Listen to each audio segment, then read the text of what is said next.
Hai guys, apa kabar? Semoga baik dan sehat ya. Kita jumpa lagi. Tema kita kali ini adalah Halloween. Setiap tanggal 31 Oktober adalah hari yang ditunggu-tunggu oleh orang-orang yang merayakan acara Halloween.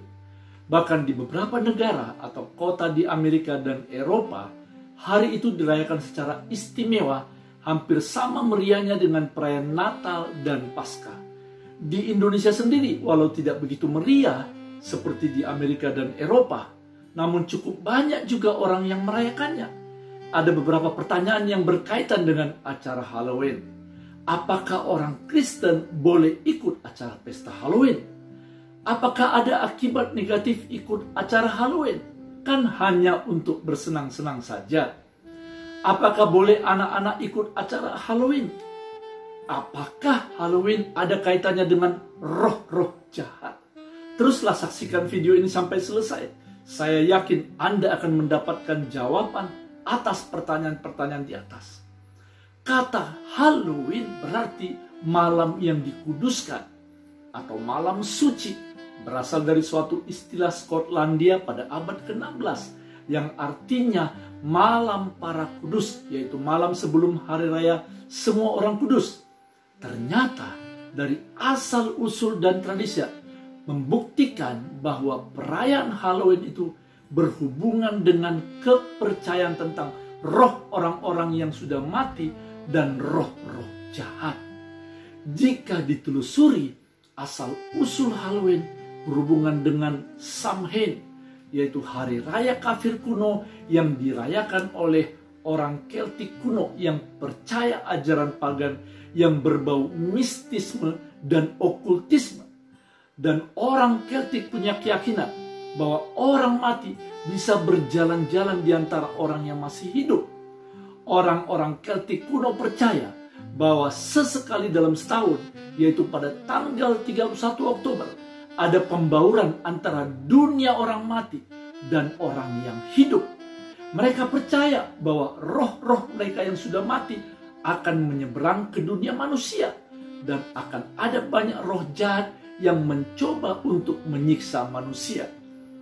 Karena itu, manusia menawarkan makanan-makanan yang manis kepada roh-roh jahat ini sebagai upaya pendamaian di antara mereka. Ini adalah alasan mengapa permen dan coklat menjadi sangat identik dengan perayaan Halloween.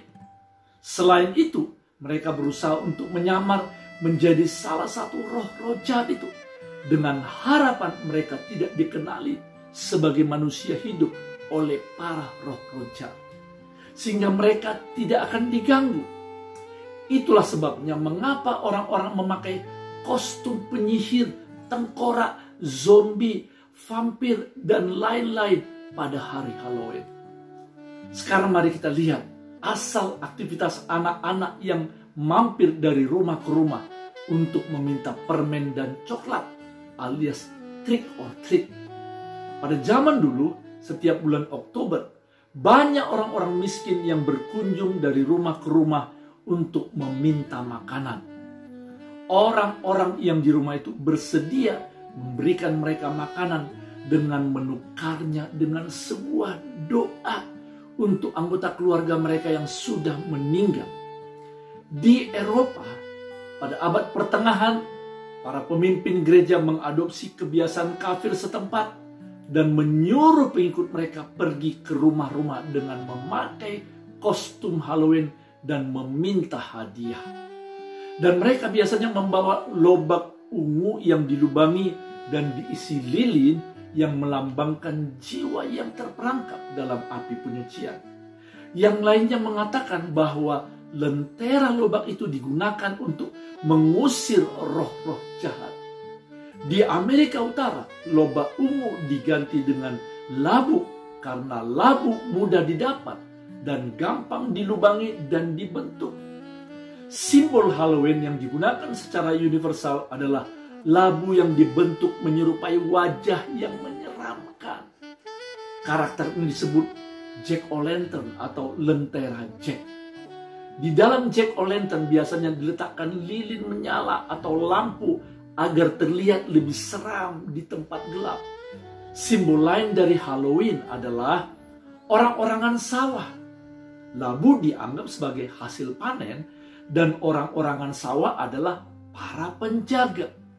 Mereka juga biasa menggunakan tokoh-tokoh menyeramkan lain seperti laba-laba, kelelawar, Dracula, dan lainnya. Nah, itulah sekilas latar belakang tentang Halloween. Nah, sekarang mari kita lihat apa kata Alkitab. Memang dalam Alkitab ini tidak ada disebutkan kata Halloween. Namun kita percaya bahwa kita akan menemukan jawaban tentang bagaimana sikap kita sebagai orang percaya.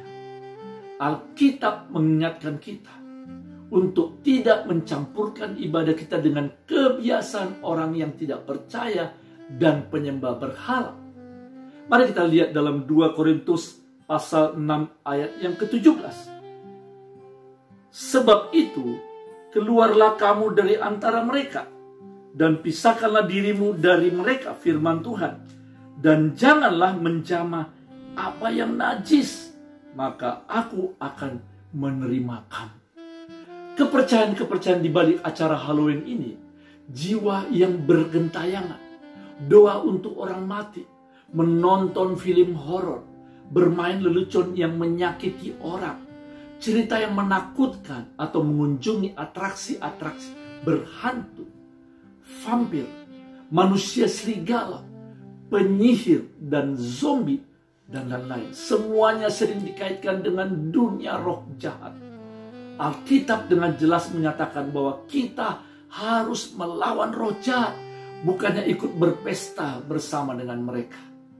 Selain itu, dalam Alkitab juga disebutkan bahwa tidak ada hubungan antara orang mati dan orang hidup. Mari saya bacakan Pengkhotbah pasal 9 ayat yang ke-5.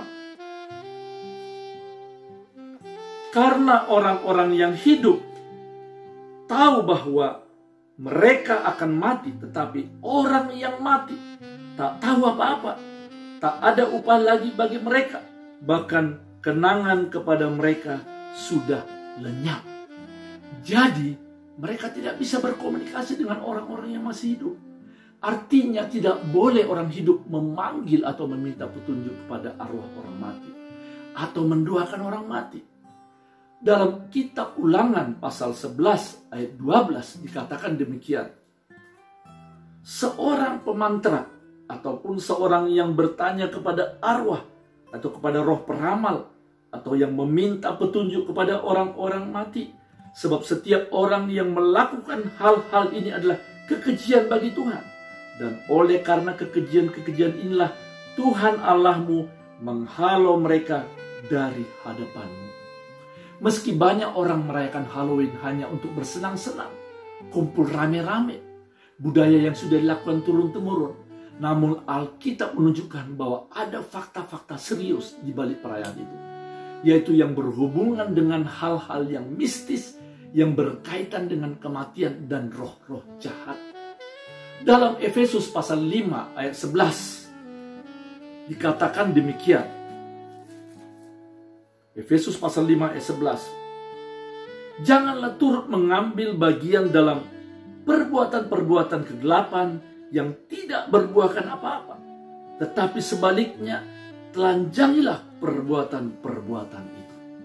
Dalam 2 Korintus pasal 11 ayat 14 juga dikatakan bahwa iblis menyamar menjadi seperti malaikat terang. Saudara, kita harus berhati-hati bahwa iblis bisa menyamar seperti malaikat yang kelihatannya baik. Jika kita tidak berhati-hati, maka ikut merayakan acara Halloween kelihatannya seperti sesuatu yang baik dan menarik. Kumpul bersama keluarga, apalagi sesama orang Kristen, kelihatannya baik dengan acara perlombaan kostum yang kreatif dan menarik, walau mungkin berbau seram dan menakutkan. Ya, kita pikir itu oke-oke saja. Namun ingatlah saudara bahwa iblis itu pendusta, dan pekerjaan utamanya adalah mencuri, membunuh, dan membinasakan.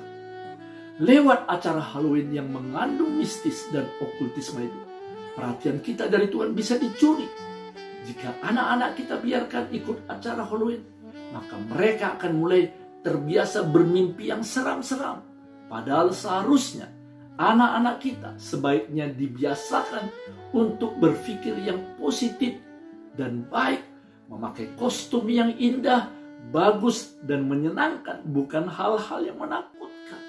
Saudara, sadarilah bahwa malam Halloween adalah merupakan salah satu malam istimewa bagi para penyihir, okultis, dan satanis. Beberapa tradisi Halloween yang paling umum seperti berdandan mengenakan kostum, mengukir labu lentera Halloween, berjalan keliling dari rumah ke rumah untuk meminta permen sambil berkata trick or treat, ucapan semacam ancaman yang berarti beri kami permen atau kami akan ganggu Anda. Kesemuanya itu memiliki latar belakang perayaan yang berkaitan dengan roh kegelapan, namun banyak orang yang belum mengerti hal ini. Di beberapa tempat, acara di malam Halloween penuh ritual-ritual dan juga sihir. Para penyihir dan satanis dari segala macam berkumpul bersama dalam kelompok-kelompok dan melakukan ritual-ritual dan juga melakukan mantra-mantra. Ada banyak sihir dan mantra yang terjadi pada malam Halloween, sehingga setiap orang yang berpartisipasi dalam segala jenis kegiatan Halloween sebenarnya sepakat dengan segala ritual-ritual dan sihir. Para satanis menganggap Halloween sebagai salah satu perayaan paling penting dalam setahun. Orang Kristen yang merayakan Halloween itu sama dengan membuka celah bagi iblis untuk memasuki kehidupannya. Efesus pasal 4:27 berkata, jangan beri kesempatan kepada iblis. Nah, kita sudah bahas asal-usul Halloween. Dan apa akibatnya jika kita ikut merayakan hari Halloween tersebut? Sekarang pertanyaannya adalah, apakah kita boleh ikut merayakan hari Halloween? Itu adalah keputusan kita masing-masing. Mungkin Anda bertanya, apakah kita tidak boleh mengikuti gaya dunia atau tren masa kini? Boleh-boleh saja. Selama itu tidak hidup dalam dosa, tidak berhubungan dengan setan, tidak memanggil arwah orang-orang mati, dan tidak bertentangan dengan Alkitab. Setelah Anda mengerti kebenaran firman Tuhan, apakah Anda masih mau ikut merayakannya? Kita sebagai orang percaya yang sudah mengerti firman Tuhan, dengarlah perkataan Yesus yang tertulis dalam Yohanes pasal 10 ayat yang ke-10. Pencuri datang hanya untuk mencuri dan membunuh dan membinasakan. Aku datang supaya mereka mempunyai hidup dan mempunyainya dalam segala kelimpahan. Amin.